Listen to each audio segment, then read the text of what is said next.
안녕하세요, 여러분. 꼬마 펭귄 선생님, 꼬팽입니다. 오늘은요, 한 사람이 한 나라의 중앙은행을 상대로 싸워서 이겼다는 믿기 힘든 이야기를 들고 왔어요. 에이, 그게 말이 돼? 하실 수도 있는데 진짜로 있었던 일이에요. 1992년 헝가리 출신의 투자자 한 명이 영국 파운드화를 공격해서 하루아침에 10억 달러를 벌어들였거든요. 그 사람이 바로 조지 소로스. 그리고 그날은 영국 역사에서 검은 수요일이라고 불리게 됩니다.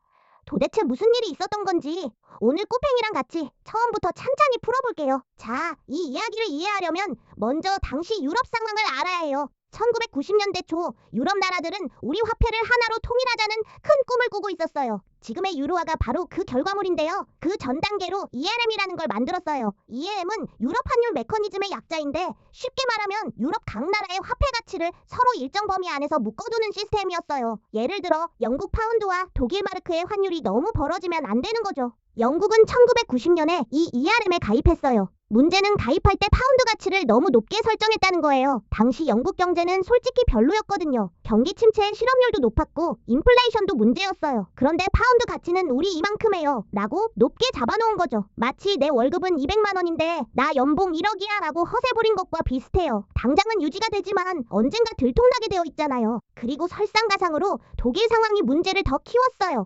1990년에 독일이 통일되면서 엄청난 돈을 써야 했거든요. 동독 재건에 천문학적인 비용이 들어갔으니까요. 그래서 독일 중앙은행인 분데스방크는 금리를 확 올렸어요. 인플레이션을 잡아야 했으니까요. 근데 독일이 금리를 올리면 ERM으로 묶여있는 다른 나라들도 따라 올려야 하는 구조였어요. 영국 입장에서는 경기가 안 좋으니까 금리를 내려야 하는데 ERM 때문에 못 내리고 오히려 올려야 하는 딜레마에 빠진 거예요. 바로 이 틈을 조지 소로스가 봤어요. 조지 소로스는 헝가리에서 태어나서 제2차 세계대전 때 나치를 피해 살아남고 이후 영국과 미국에서 공부한 뒤 월스트리트에서 헤지펀드를 운영하던 사람이에요. 그의 퀀텀 펀드는 이미 업계에서 전설적인 수익률로 유명했죠. 소로스는 경제 상황을 보고 이렇게 판단했어요.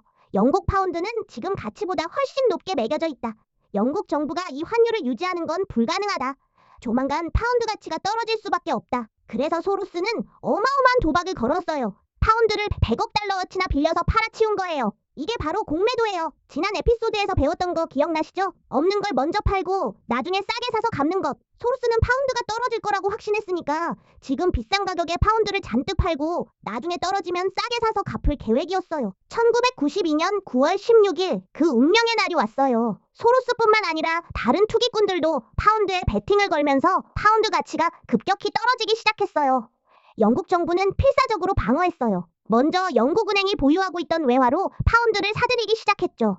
자기 나라 돈을 자기가 사는 거예요. 수십억 파운드어치를 매입했지만 팔려나가는 양을 감당할 수가 없었어요. 그러자 영국 정부는 더 극단적인 조치를 취했어요. 아침에 기준금리를 10%에서 12%로 올렸어요. 그래도 안 되니까 같은 날 오후에 또 15%로 올려버렸어요. 하루에 금리를 2번, 5%포인트나 올린 거예요. 이건 정말 전쟁이었어요. 파운드 갖고 있으면 이자 많이 줄게. 제발 팔지 마라는 울부짖음이었죠. 그런데도 시장은 꼼짝도 안 했어요. 투자자들은 아무리 금리를 올려도 영국이 이걸 유지할 수 없다고 판단한 거예요. 결국 그날 저녁 7시 영국 재무장관 노먼 라몬트가 TV에 나와서 항복을 선언했어요. 영국은 ERM을 탈퇴합니다. 사실상 우리 졌습니다라는 선언이었죠. 파운드 가치는 폭락했고 소로스는 이미 높은 가격에 팔아놓았던 파운드를 떨어진 가격에 사서 갚았어요. 하루 만에 벌어들인 수익이 무려 10억 달러. 우리 돈으로 1조 원이 넘는 돈을 단 하루에 번 거예요. 이 사건 이후 소로스는 영란은행을 무너뜨린 남자라는 별명을 얻었어요. 실제로 영란은행이 문을 닫은 건 아니지만 한 나라의 중앙은행이 민간 투자자에게 패배했다는 상징적인 의미가 정말 컸거든요. 영국은 이 사건으로 약 33억 파운드, 우리 돈으로 5조 원 이상의 손실을 봤어요. 그건 고스란히 영국 국민의 세금이었죠. 그런데 재미있는 건 검은 수요일 이후 영국 경제가 오히려 좋아졌다는 거예요. ERM에서 풀려나면서 영국은 자유롭게 금리를 낮출 수 있게 됐고 파운드 가치가 떨어지니까 수출이 잘 되기 시작했어요. 경기가 회복되면서 검은 수요일이 아니라 황금 수요일이었다는 농담까지 나왔을 정도예요. 실제로 당시 재무부 장관 자문이었던 사람이 나중에 그날이 영국 경제 회복의 시작이었다고 인정하기도 했어요. 자, 이 사건에서 우리가 배울 수 있는 건 뭘까요?